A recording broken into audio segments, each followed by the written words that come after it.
जब मैं 16 वर्ष का था, मैं रॉकरिज कैनियन नाम के एक ग्रीष्मकालीन कैंप में गया। दोपहर में हमें कैंप द्वारा कहे जाने वाले टावर ऑफ टेरर पर चढ़ने का मौका दिया गया। हमें एक 25 फुट के खंबे के ऊपर तक चढ़ना था। यही नहीं, इसके बाद एक छोटे से मंच पर खड़ा होना भी था। सुरक्षा के लिए उन्होंने हमें एक हेलमेट और एक बंधी हुई रस्सी दी जो हमें सुरक्षा प्रदान करेगी अगर हम गिरते हैं तो। अब वो चाहते थे कि हम उस खंबे से उछलकर हवा में धातु की छड़ को पकड़े जो 7 फुट की ऊंचाई पर लटक रही थी। अगर आप सफल रहे तो आपको उस छड़ को पकड़े रहना है। आपने बहुत अच्छा किया, सभी ने आपको देखा और फिर उन्होंने आपको नीचे उतारा। अगर आप असफल रहे तो आशा करते हैं कि रस्सी के दूसरे छोर पर स्थित लोग जल्दी से आपको पकड़ लेंगे जब आप हवा में लज्जा के साथ गिर रहे हो।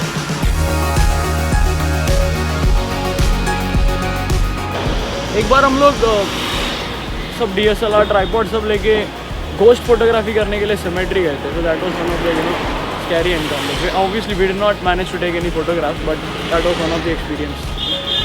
सबसे डरावनी चीज़ जो मैंने की है,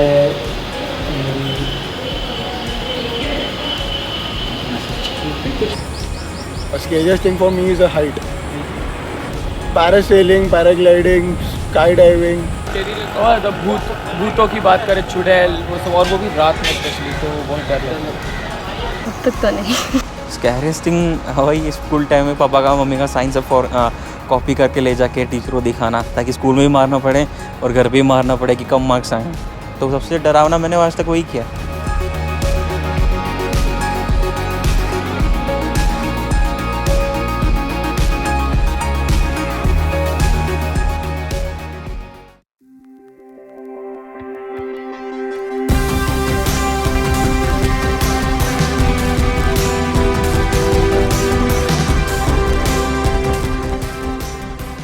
जब मैं विश्वविद्यालय में था तब सबसे रोमांचक समय क्लबों का सप्ताह होता था। वहाँ 100 से भी अधिक क्लब अपनी मेजें और दुकानें बाहर निकाल लाते थे और भाग लेने को आकर्षित करते थे। बिल्कुल, वहाँ सभी प्रकार के क्लब होते थे। शतरंज club, ping pong club, the felt marker appreciation group, the bird watching club, the bee keepers club, the star war enthusiasts, the lead poison awareness club, the under water basket weaving club, the delinquent dog club. यहाँ हर कोई आपको उनके club के साथ जोड़ना चाहते थे। मुझे लगता था कि एक मसीही हो जाना एक क्लब से जुड़ जाने के समान ही है। मीटिंग्स में बराबर जाना, सभी नियमों का पालन करना, एक जैसी टी शर्ट पहनना, हाथ मिलाने का भेद जान लेना और आप उनमें से एक ही हैं। ये इससे निर्धारित नहीं होता कि आप रविवार की सुबह कहाँ जाते हैं, किससे मिलते हैं, आप क्या करते हैं या आपके माता पिता क्या विश्वास करते हैं। आपके माता पिता आपको कमरा साफ करने के लिए बाध्य करें, लेकिन वो आपको मसीही नहीं बना सकते। जैसे मैकडॉनल्ड में जाना आपको बिग मैक नहीं बनाता, वैसे ही चर्च में जाना आपको मसीही नहीं बनाता। तो मसीही होने का क्या अर्थ है? लोग इसका उल्लेख भिन्न भिन्न रीति से करते हैं।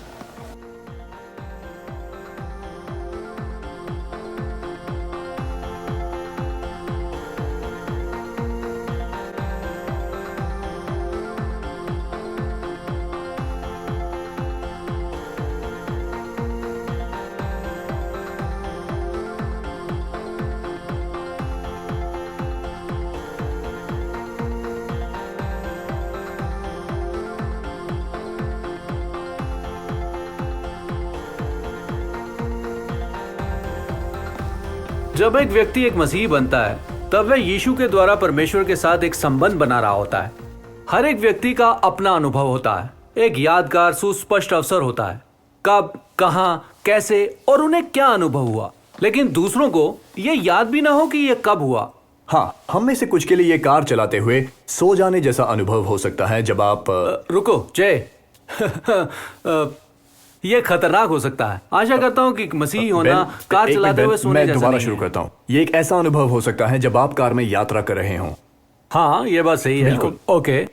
शायद आपको पता भी न चले कि अगले नगर में आप कब पहुंच गए, मगर आप जानते हैं कि आप अपनी मंजिल पर पहुंच गए हैं। हर एक व्यक्ति इसका अनुभव अद्भुत तरीके से करता है और मुझे ये पसंद है। ये कोई जांच या फॉर्मूला नहीं है, ये एक संबंध है। हम परमेश्वर के साथ अपने संबंध के प्रति विश्वसनीय हो सकते हैं क्योंकि यह परमेश्वर पिता की प्रतिज्ञाओं, यीशु के जीवन, मृत्यु और पुनरुत्थान और पवित्र आत्मा की ओर से आने वाले आश्वासन पर मजबूती से आधारित है। तो परमेश्वर के साथ संबंध कैसा है? कुछ मित्रताएं अस्थिर होती हैं, वो बदलती हैं। आप क्या करते हैं, क्या कहते हैं, क्या पहनते हैं, किसके साथ रहते हैं, कितना पैसा कमाते हैं, आपको कैसा संगीत पसंद है, आपके पास कौन सा मोबाइल है, आप कौन सी कार चलाते हैं, आपको पेप्सी या कोक, कॉफी या चाय पसंद है, आप लंबे हैं, बौने हैं, चालाक हैं, मूर्ख हैं, तेज हैं, धीमे हैं, ताकतवर हैं, कमजोर हैं, आदि। बहुत बढ़िया। थैंक्स दोस्त। परमेश्वर के साथ हमारा संबंध ऐसा बिल्कुल नहीं है। ये पूरी तरह से अलग है। ये किसी भी तरह के तथ्यों पर आधारित नहीं है और बिना किसी शर्त के है। हम परमेश्वर के साथ अपने संबंध पर भरोसा कर सकते हैं। भावनाएं हमेशा बदलती रहती हैं, आज कुछ और कल कुछ। वे मौसम पर आधारित होकर ऊपर नीचे होती रहती हैं। रात में क्या भोजन किया, हमें कितनी अच्छी नींद आई। यदि हमारा विश्वास भावनाओं पर आधारित होता तो हमारे लिए कोई स्थान ना होता, किंतु हमारा विश्वास बाइबल में पाई जाने वाली स्थायी, सत्य और ना बदलने वाली प्रतिज्ञाओं पर आधारित है। आइए इनमें से कुछ प्रतिज्ञाओं को देखें। परमेश्वर के साथ संबंध रखने और उसके परिवार का हिस्सा बनने के लिए हर एक व्यक्ति आमंत्रित है।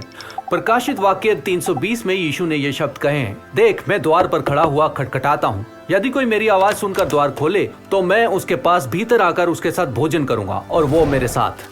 हर एक व्यक्ति परमेश्वर के साथ जीवन को बदल देने वाले संबंध को रखने के लिए आमंत्रित है। इससे कोई फर्क नहीं पड़ता कि आप कौन हैं। मेरा दोस्त जॉश कहता है कि वो एक मसीही नहीं बन सकता क्योंकि चर्च उसके जैसे लोगों के लिए नहीं है।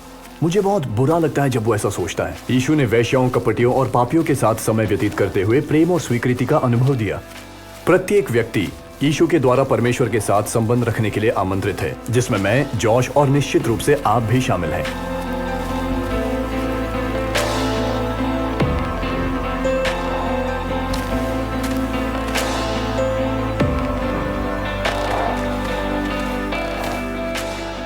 परमेश्वर हमसे बिना किसी शर्त के प्रेम करते हैं। मैं सोचता था कि परमेश्वर की क्षमा करने की कोई सीमा है। हाँ, जब मैं हाई स्कूल में था तो मैं डरता था कि अगर मैंने कोई बुरा काम किया तो परमेश्वर मुझसे प्रेम करना बंद कर देंगे। इब्रानियों 13:5 ये कहता है, मैं तुझे ना कभी छोड़ूंगा और ना कभी त्यागूंगा। ये प्रतिज्ञा पिता की ओर से उनके वचन में है, जिस पर हम भरोसा कर सकते हैं। मैंने अपनी जिंदगी में कई गलतियां की हैं, लेकिन परमेश्वर ने मेरा साथ कभी नहीं छोड़ा है और न कभी छोड़ेंगे। ये बिना किसी शर्त के है और ये अनंत काल का है। कुछ लोग जीवन को ऐसे वाक्य के रूप में देखते हैं जो हमारे जन्म के साथ आरंभ होता है और मृत्यु पर पूर्ण विराम के साथ समाप्त हो जाता है। परंतु यीशु ने इस प्रकार शिक्षा नहीं दी। मृत्यु वाक्य के अंत में आने वाला पूर्ण विराम नहीं, एक अल्प विराम है। हम कहीं ना कहीं तो अनंतता बिताएंगे, किंतु ये आश्वासन केवल यीशु ही देता है कि कैसे और कहाँ बिताएंगे। बाइबल बताती है कि परमेश्वर के बिना हम में से प्रत्येक एक ऐसे मार्ग पर हैं जिस पर हमारे पाप और स्वार्थ ही हमें ले जाते हैं। स्वार्थ, घमंड और परमेश्वर की अपेक्षा के जीवन के अंतिम परिणाम को मृत्यु, पीड़ा, अंधकार, अंतकाल तक परमेश्वर से और उस सब से जो भला है से दूर हो जाने के रूप में वर्णित किया गया है और इसे ही बाइबल नरक कहती है। परमेश्वर ने यीशु को भेजा ताकि हम में से किसी को भी उस मार्ग पर न जाना पड़े। यूहन्ना 3:16 ये कहता है, क्योंकि परमेश्वर ने जगत से ऐसा प्रेम किया कि उसने अपना इकलौता पुत्र दे दिया, ताकि जो कोई उस पर विश्वास करे वह नाश ना हो परंतु अनंत जीवन पाए। अनंत जीवन यीशु के साथ का जीवन है, आज और सर्वदा के लिए। परमेश्वर के साथ अनंतता स्वर्ग है और हर एक व्यक्ति जो यीशु पर विश्वास करता है और उनके पीछे चलता है, वो उनके साथ समस्त दिन बिताने की आशा प्राप्त करता है। स्वर्ग का उल्लेख ऐसे स्थान के रूप में किया गया है जहाँ मृत्यु नहीं है, जहाँ मित्रों और परिवार के साथ जश्न मनाना है। वहाँ और अधिक सताव, अधिक पीड़ा और उदासी नहीं होगी। परमेश्वर अपने लोगों के साथ होगा और उसका तेज और उसकी भलाई उस प्रत्येक वस्तु पर होगी जो वहाँ मौजूद होगी।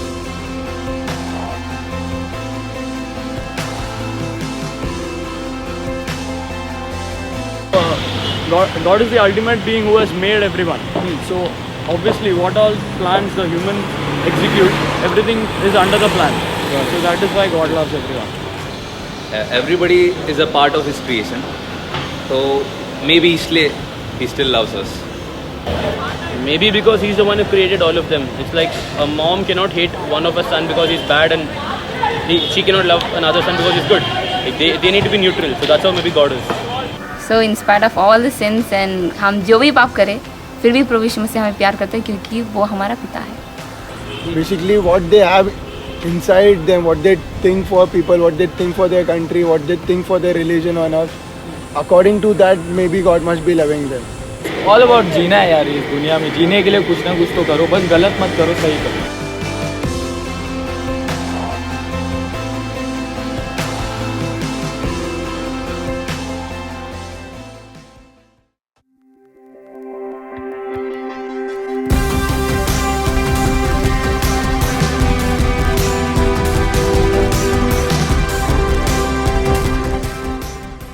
कुछ साल पहले मेरे मित्र जॉन ने कुछ गलत निर्णय ले लिए और ड्रग्स बेचने लगा।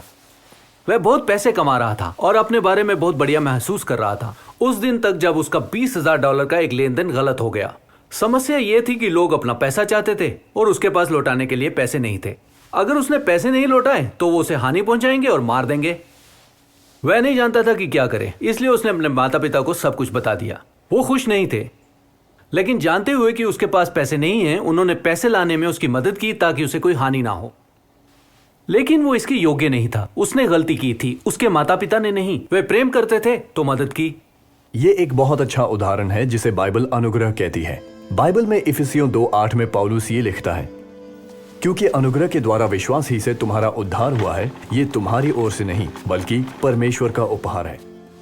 क्रूस पर यीशु ने हम पर परमेश्वर के अद्भुत अनुग्रह को दर्शाया और हमारे पापों का मूल्य चुका दिया जो हम नहीं चुका सके। वो हमें क्षमा और मुक्ति देकर खुद अपने ऊपर हमारे दोष और मृत्यु ले लेते हैं। संत पौलुस हमें परमेश्वर के अनुग्रह के विषय में कुछ और बताते हैं। वे कहते हैं, उद्धार हमारे द्वारा की गई भलाइयों के लिए एक पुरस्कार नहीं है कि हम इस पर गर्व कर सकें। हो सकता है आप दम्भी अथवा पाखंडी मसीहों से मिले हों। वे ऐसा बर्ताव करते हैं कि वे सबसे उत्तम हैं और वही परमेश्वर के उपहार के योग्य हैं। ये लोग गलत हैं। ऐसी कल्पना करना कि हमारे किसी कार्य की वजह से परमेश्वर का प्रेम हमें मिला है, यह अनुग्रह के बिल्कुल विपरीत है। परमेश्वर के साथ संबंध रखना एक उपहार है और हम इसे आभार के साथ स्वीकार करते हैं। जब हम मसीही बन जाते हैं, पवित्र आत्मा हमारे जीवन में आ जाती है। एक मसीही बनना कोई तकनीकी कार्य नहीं, यह एक संबंध रखने वाला कार्य है। यह परमेश्वर का नजदीक आना है। पवित्र आत्मा हमें गहराई से अंदर से बाहर की ओर बदलता है और परमेश्वर की योजना के अनुसार हमें चलाता है। परमेश्वर के प्रेम का एक गहरा अनुभव कराता है और स्थिर आश्वासन देता है कि हम परमेश्वर की निजी संतान हैं। अनुग्रह में उद्धार है और इफिसियों 2:8 कहता है कि यह विश्वास के द्वारा है और गलातियों 5:6 में लिखा है कि यह महत्वपूर्ण है कि विश्वास का प्रेम के द्वारा प्रभावित होना। तो विश्वास करने का अर्थ क्या है? जॉन फ्रांसवा ग्रोवेलेट, जिसे ब्लॉन्डिन के नाम से अधिक जाना जाता है, जो रस्सी पर चलने वाले और एक प्रसिद्ध एक्रोबैट है, संभवतः वे 1100 फीट लंबी रस्सी को पार करने के लिए जाने जाते हैं। उन्होंने नियाग्रा फॉल्स यूएसए के 160 फीट को पार किया। उनके कार्य को बड़े जनसमूह के द्वारा देखा जा रहा था। उन्होंने पार करने को एक संतुलन रखने वाले पोल के साथ आरंभ किया। तब वे पोल को फेंक कर देखने वालों को अचंभित कर देंगे। एक अवसर पर उन्होंने रस्सी को 2 पोलों से पार किया। एक अन्य अवसर पर आंखों पर पट्टी बांधे हुए। एक बार वे आधे मार्ग में ही अंडे का ऑमलेट बनाकर खाने के लिए रुके। 1860 में एक राजसी पार्टी इंग्लैंड से ब्लॉन्डिन को करतब करते हुए देखने आए। अपने साधारण प्रभावशाली पार करने के करतब के पश्चात उन्होंने एक व्हील बैरो को एक छोर से दूसरे छोर तक पार किया और लोगों ने बहुत प्रसन्नता दिखाई। इसके बाद उन्होंने आलू के एक बोरे को व्हील बैरो में रखकर रस्सी को पार किया। लोगों की भीड़ ने और भी ऊंचे स्वर से प्रसन्नता प्रकट की। इसके बाद वे राजसी पार्टी की ओर गए और न्यूकैसल के ड्यूक से पूछा, क्या आप विश्वास करते हैं कि मैं इन व्हील बैरो में एक व्यक्ति को रस्सी की दूसरी ओर ले जा सकता हूँ? हाँ, मैं विश्वास करता हूँ, ड्यूक ने कहा। तैयार हो जाओ, ब्लॉन्डिन ने उत्तर दिया। लोगों की भीड़ शांत हो गई, किंतु न्यूकासल के ड्यूक ने ब्लॉन्डिन की चुनौती को स्वीकार नहीं किया। हाँ, क्या यहाँ कोई ऐसा है जो ये विश्वास करता है कि मैं ये कर सकता हूँ? ब्लॉन्डिन ने पूछा। कोई भी पहल नहीं करना चाहता था। अंत में भीड़ से एक बूढ़ी महिला बाहर आई और व्हील बैरो पर चढ़ गई। ब्लॉन्डिन उसे एक छोर पर ले गया और वापस अन्य छोर पर ले आया। वह बूढ़ी महिला ब्लॉन्डिन की माता थी, एकमात्र व्यक्ति जो अपने जीवन को उसके हाथों में सौंपने को तैयार थी। तो यीशु के हाथों में अपना जीवन सौंपना विश्वास है। अल्फा के बारे में मुझे ये पसंद है कि वो भिन्न भिन्न लोगों के बारे में बात करने के लिए सक्षम है। वो लोग जो जीवन के बारे में विशिष्ट दृष्टिकोण रखते हैं। हम में से हर एक व्यक्ति परमेश्वर के साथ अपने सफर में एक अलग स्थान पर है। यदि हम इस तस्वीर में ये स्विमिंग पूल परमेश्वर के साथ संबंध को दिखाएं, तो आपका स्थान इनमें से कौन प्रस्तुत करता है जिस स्थान पर आप हैं? I don't know. The mediocre end. I'll see myself at the mediocre end. Somewhere in the middle. Somewhere in the middle, yeah. मैं मेरा तो कह रहा है। मैं डेप्थ चूज़ करूँगी क्योंकि उसमें मेरा रिलेशन प्रभु से और भी ज़्यादा बढ़ेगा। जो भी घर वालों ने, माता पिता ने जो भी सिखाया वो फॉलो करता हूँ। Extreme tip of shallowing. If God is in the deeper side, I'll go in the deeper side.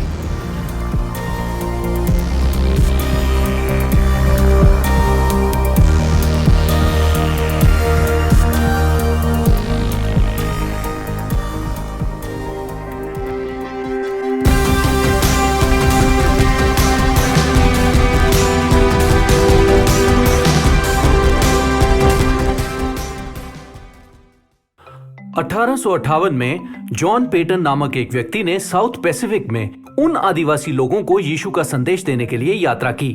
Peyton ने यूहन्ना के सुसमाचार के अनुवाद पर कार्य करने का निर्णय किया, किंतु पाया कि उनकी भाषा में विश्वास अथवा भरोसे के लिए कोई शब्द ही नहीं था। अंततः पेटन ने वहां के स्थानीय व्यक्ति के साथ बैठकर उससे सहायता मांगी। पेटन ने दोनों पांव भूमि से उठाए और कुर्सी पर पीछे की ओर झुक गया और उस व्यक्ति से पूछा, मैं क्या कर रहा हूँ? उत्तर के रूप में सेवक ने एक शब्द प्रयोग किया जिसका अर्थ था अपना सारा भार डाल देना। इसी भाव का पेटन ने प्रयोग किया, विश्वास, अपने सारे भार को यीशु के क्रूस पर डाल देना है। ये उनके कार्यों पर भरोसा करना है। यह हमारी सोच का बदलाव है, जहां हम अपने बजाय यीशु पर विश्वास रखते हैं पूर्ण जीवन और स्वतंत्रता पाने के लिए। पापों और गलतियों की क्षमा परमेश्वर से मांगना आवश्यक है। बाइबल इसे पश्चाताप कहती है। यह हमारी सोच का बदलना है जो हमें बदलाव की ओर ले जाती है। अंततः टावर ऑफ टेरर की ये मांग है कि आप विश्वास की छलांग लगाएं। शिखर पर खड़े हुए नीचे उतरने का एक ही तरीका है और वो है कूदना। अब बात यह है कि कूदना अंधविश्वास की मूर्खता नहीं है। जब मैंने आसपास देखा कि रस्सी सही स्थिति में थी और रस्सी के दूसरे छोर पर स्थित व्यक्ति सही रीति से जानते थे कि वो क्या कर रहे थे, ये विश्वास का एक कदम था जो मैंने उठाना चाहा।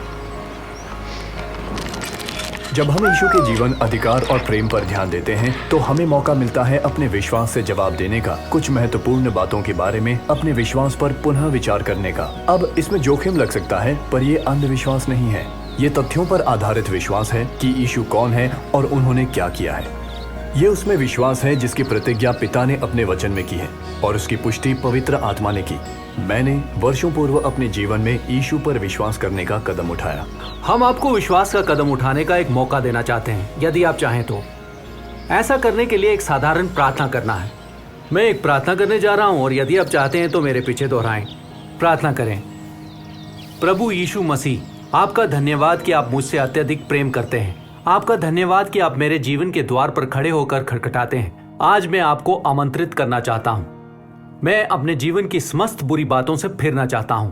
वे बातें जिन्हें मैं जानता हूं कि वे सही नहीं हैं, मैं उनके लिए क्षमा चाहता हूं और मैं आपसे क्षमा के लिए प्रार्थना करता हूं।